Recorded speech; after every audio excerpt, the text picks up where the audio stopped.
Hello and thanks. It's Nationwide on the network service of the NTA. I'm Hawa Salihu Adaman. This is an abridged version of Nationwide following the just ended valedictory press briefing by the Minister of Communications. The federal government has unveiled activities lined up for the inauguration of President Muhammadu Buhari's second term. Chairman Publicity Subcommittee on the main Organization Committee, Minister of Information and Culture, addressed the World Press Conference in Abuja to flag off the celebrations. Over now to Anthony Forsen for details. The World Press Conference signals the commencement of activities that will build up to the inauguration on May 29th, while for June 12 Democracy Day celebration, the minister said it will begin on the 7th of June.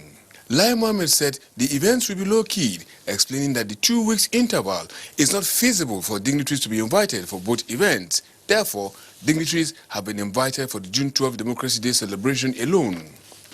As you will recall, I said at a press conference at the State House on Monday, the 13th of May this year, that the inauguration of President Muhammadu Buhari for a second term on May 29, 2019, will be a low-key affair.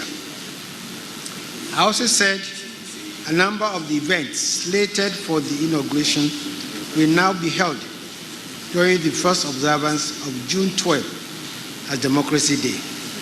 For now, it is clear that the World Press Conference has set the ball rolling. Tuesday 21st will witness the commencement of a Youth Entrepreneurship Empowerment Summit, while Wednesday 22nd, the Federal Executive Council will hold its valedictory session. On Friday 24th, there will be a special Jumat lecture and prayer. The First Lady's interaction with women will hold on Saturday, May 25th, and on the 26th, there will be a special interdenominational church service. It will be followed on Monday 27th with a Children's Day presidential broadcast. Same day, there will be a Children's Day variety party. The events will be crowned on the 29th with the swearing-in of the President and Vice President. This will be followed with a state banquet later in the evening. For June 12 Democracy Day celebration, activities will commence on the 7th of June with a historical exhibition of arts, pictures among others, which will run all through to June 12. On Sunday, the 9th of June, there will be a youth concert, creative industry and entertainment night. Monday, June 10th, there will be a secondary school exhibition and panel discussion, while June 11 will feature 3 events, namely PMB Oratorical Contest, Anti-Corruption Summit, and First Ladies Commissioning Program in Yola, Adamawa State. June 12 will commence with a parade at Eagle Square and will be wrapped up with a dinner and gala night. When asked to comment on the state of security, given threats being issued by some elements of recent, the minister simply said, I can assure you Nigeria is safe for all the world leaders to come and attend. Thank you. In Abuja, Anthony Forsen, NTA News. And a report just reaching us says the Nigerian army has taken delivery of weapons to assist in the counter-insurgency operations. Let's now join Doyin Dia live from the cargo wing of the Nnamdi Azikiwe International Airport, Abuja. The delivery of this equipment from Slovakia is to aid the counter-insurgency operations in the northeast. It is also to aid the fight against violent crimes such as kidnapping, armed robbery, banditry, and other forms of criminal activity across the country. The Nigerian Army says this is just one in its series. More of such equipment are expected to arrive Nigeria, and it is part of the renewed commitment of the federal government of Nigeria to ensure that as the Nigerian Army continues in operations towards defending the territorial integrity of the nation, the government provides her with the needed equipment to achieve its target goal. From the international wing of the Nnamdi Azikiwe International Airport in Abuja, Doyin Dia, NTA News. And President Muhammadu Buhari has approved the appointment of Captain Rabiu Hamisu Yadudu as the new Managing Director of the Federal Airports Authorities of Nigeria, FAAN. A statement by the Deputy Director President Public Affairs, Ministry of Transportation, James Odaudu, indicates that Captain Yadudu is to take over from the Managing Director, Sali Dunama, an ICAO and ACI accredited international airport professional.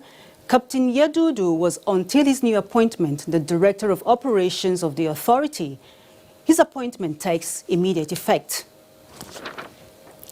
Let's now join Michael in Lagos for more reports. It's over to you. Thank you, Howell, and welcome to Lagos. Justice Nicholas Owebo of the Federal High Court sitting in Lagos has ordered that upcoming musician Azeez Fashola, popularly known as Naira Marley, be remanded in the prison custody. The judge made the order shortly after his arraignment. Vera Chumuba has more. Azeez Fashola, popularly known as Naira Marley, an upcoming musician, was arraigned by the Economic and Financial Crimes Commission, EFCC, on 11-count charge bordering on credit card fraud. He was alleged to have attempted to use the credit cards issued to some other persons with intent to defraud them. EFCC further alleged that some of the credit cards bore the names of Nicole Louise Malon and Chimia Tata, an offense which contravenes the provisions of Cybercrime Act of 2015. When the charge was read and plea taken, he pleaded not guilty. Justice Nicholas Owebo ordered that Naira Marley be remanded in prison custody and adjourned till May 30th, when the bail application filed by the defense counsel, Taiwo Reaba, is expected to be argued. In Lagos, Viera Chumuba, NTA News. That's a contribution from Lagos. Back to Howell in Abuja for the continuation of the news. Very well, Michael. And the new elected chairman of the 6 area councils of the Federal Capital Territory have been taken to task on the need to embark on projects that will impact positively on the lives of the people. Minister of the Federal Capital Territory, Muhammad Musa Bello, gave the charge at the swearing-in ceremony of the chairman and others in Abuja. Shuaibu Onoze Yakubu tells us more. Myself to the service and well-being of the people of the Federal Republic of Nigeria and Federal Capital Territory. So, thank you, God. That oath of allegiance administered by Justice Salisu Garba of the FCT High Court gave the newly chairman and their vice the power to steer the ship of their respective area councils for the next 3 years. FCT Minister Muhammad Musa Bello tasked the newly elected leaders to fast-track development in their areas as leadership comes with responsibilities.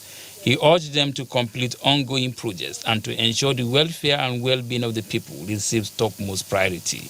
So I advise you to work for the people, to shun all acts of corruption, use public funds for the sole purposes for which they are meant for. You must learn from the mistakes of others before you and also build upon their successes. Speaking on behalf of others, AMAC Chairman Abdullahi Adamu Candido promised to hit the ground running. We want to assure the Federal Capital Territory that gone are those days where conflict pervades. We are going to work completely together so that the good people of these area councils can achieve success. Out of the 6 elected chairmen, 4 are from the ruling All Progressives Congress, APC, while 2 are from the opposition People's Democratic Party, PDP. Shuaibu Onoze Yakubu, NTA News. And the seat of the caliphate is next, and Sadia is our guide. You're on, Sadia. Hawa, welcome to Seat of the Caliphate. Governor Aminu Waziri Tambuwal has advocated for a constitutional amendment to provide for the creation of special constituencies to offer opportunities for women representation in lawmaking process in the nation legislative arm. Lat Abdullahi reports that the governor was speaking while receiving the country director of International Republican Institute, Mr. Sentel Barnes. The International Republican Institute, an American-based organization, has since its presence in Nigeria been working with young people and women, particularly in political issues. The focus is on strengthening responsive policies, increased participation and representation of women and the youth in politics to further guarantee good governance in Nigeria. The IRI targets politicians and elected officials and champion the cause of having more women and young people in governance.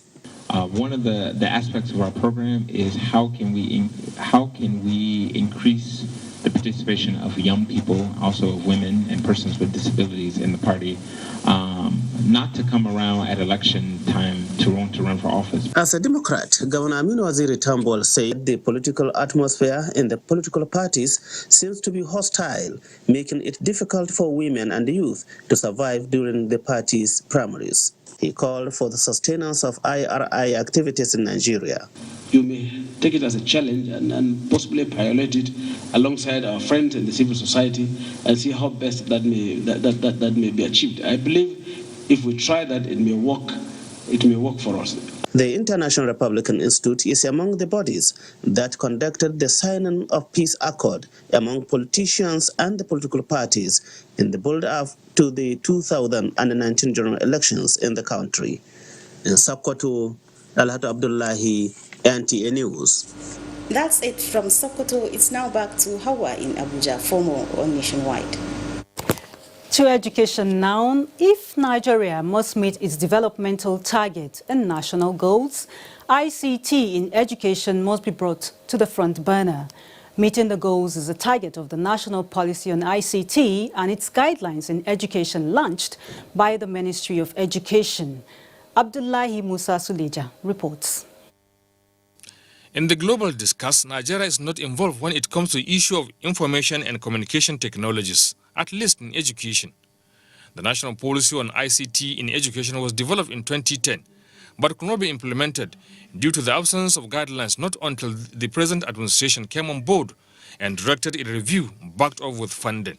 It's either we get on board or we left behind. You cannot function in today and tomorrow's world if you are not IT compliant, and that is the message that we are sending, and that is why we must prepare our kids in our school today for the opportunities, the challenges, and the jobs of tomorrow. The review of the policy was predicated on the need to align with emerging trends in education and ICT, standardize, coordinate development and deployment of ICT in education, and focused intervention in view of the poor state of ICT in education in Nigeria.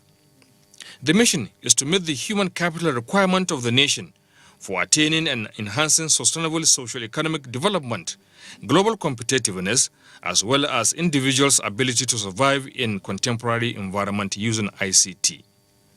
Abdullahi Musa Suleja, NTA News.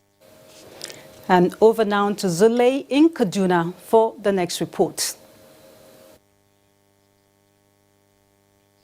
Thank you, Hawa. Good evening and welcome to Kaduna. The Economic Community of West African States, ECOWAS, will support member states in strengthening physical security and safety armories of their security forces to curtail leakages, diversions, and theft of arms and ammunition. Suleiman Abdullahi Rigachukum reports.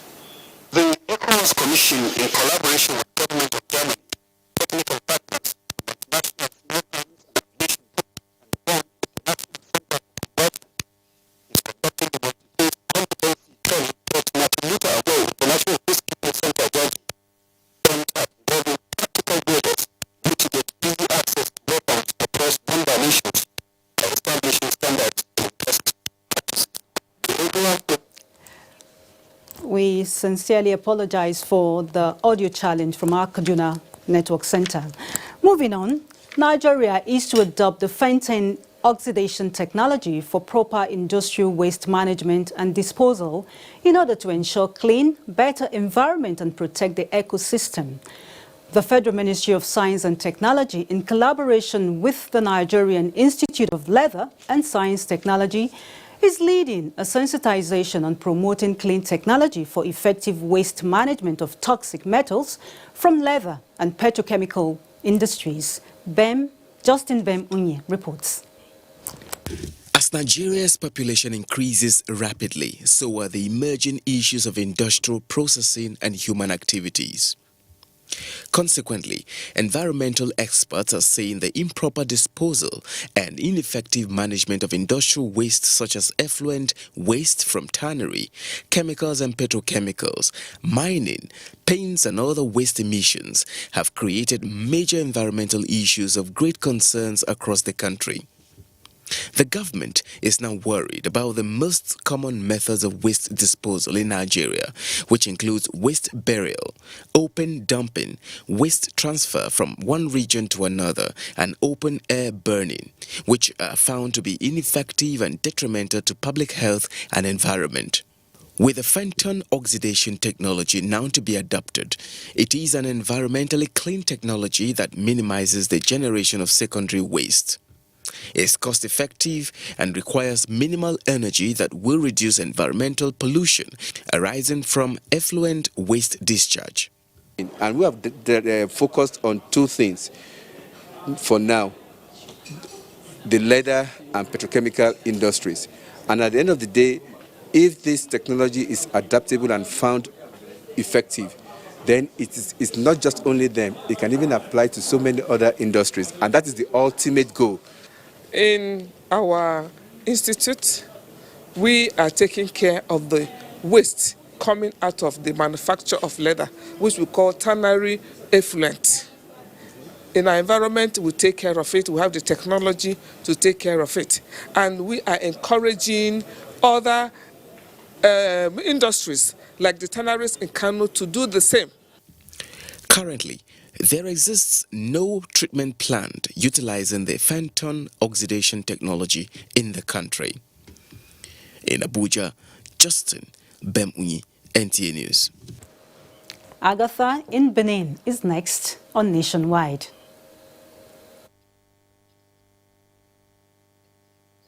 Hawa, a warm welcome to Benin. Delta State Governor Ifeanyi Okowa says to have a successful universal health care coverage, Nigeria must provide adequate funding and pay more attention to primary health care services. This is the view he expressed when he played host to participants of Senior Executive Course 41 of the National Institute for Policy and Strategic Studies, Kuru, Jos. Ifeoma Okafo reports. The participants of Senior Executive Course 41, National Institute for Policy and Strategic Studies, KURU, are on the course of changing the narrative of governance in Nigeria. The flagship program of the Institute, the Senior Executive Course, is intended to make participants conceptualize innovative policies that will address the development needs of Nigeria. The participants are in Delta State to get first-hand information on what the state is doing to address the challenges bedeviling universal health care delivery as Nigeria keeps recording high medical tourism. This is an area of concern because the challenges that confront the health sector includes issues such as physical and financial access to services by Nigerians. Governor Ifeanyi Okowa urged the federal government to drive a robust basic universal health care by strengthening the primary health care delivery with improved funding and training of health personnel. From the last, during the governor's induction retreat that we had, we were told that we are just covering about 12%, which is definitely a very sorry state.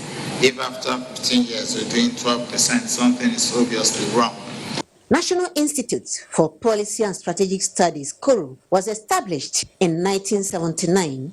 It is designed to be the foremost think tank of the nation. In Asaba, Ifeoma Okafo, NTA News. That's our package. Hawa, it's over to you. Thanks, Agatha. And moving on, experts have suggested the adoption of technology, strengthening legal frameworks and anti-corruption agencies to consolidate on the successes recorded in the last 4 years. This was while commending the current fight against corruption by the Buhari administration. On NTA's Good Morning, Nigeria. Over now to Abdusalam Jibril. That heralded the President Muhammadu Buhari administration in 2015 was the anti-corruption crusade. 4 years on, acknowledgements such as the champion of the anti-corruption fight in Africa by the African Union have shown The president's crusade is recording successes and has not gone unnoticed. Guests on Good Morning Nigeria, while emphasizing that the current administration have shown a level of accountability and transparency, called for cooperation of all Nigerians in the fight against corruption. The new agency that is tackling financial corruption in this country came up with a regulation to ensure that the poor people across Nigeria get the monthly allocation that goes to the local government. You can see how the governors are ganging up across the entire country to undermine this agency. People out there believe that, oh, it's just Yahoo boys, but they don't seem to understand that the kind of internet scam we are having now is a kind of reinvigorated, in quotes, refined internet scam. Other guests, while noting that fighting systematic corruption has been challenging, underscored the judiciary as a major stakeholder in the fight.